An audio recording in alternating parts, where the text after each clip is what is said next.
সঁচাকৈ আমি আগৰ ভিডিঅ'বিলাকত যেতিয়া দেখোঁ গৰিমাবুৰ মুখখন এটা খুব সুন্দৰ হাঁহি এটা থাকেই যেতিয়া জুবিন দা জীয়াই আছিলে।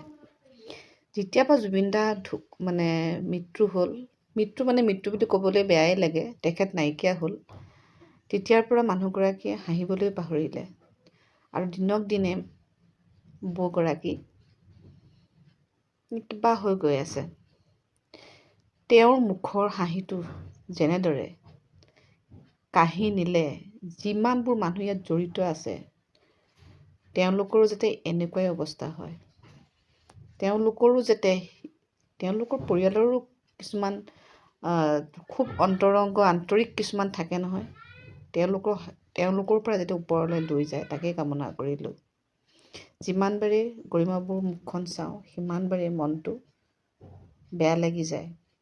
কেনেদৰে হাঁহি ফুটি থকা মানুহজনী একেবাৰেই বিষাদেৰে পৰিপূৰ্ণ মুখখন হৈ গ'ল, নহয়নে বাৰু?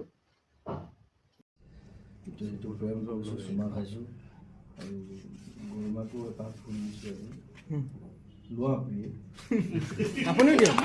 Thank U.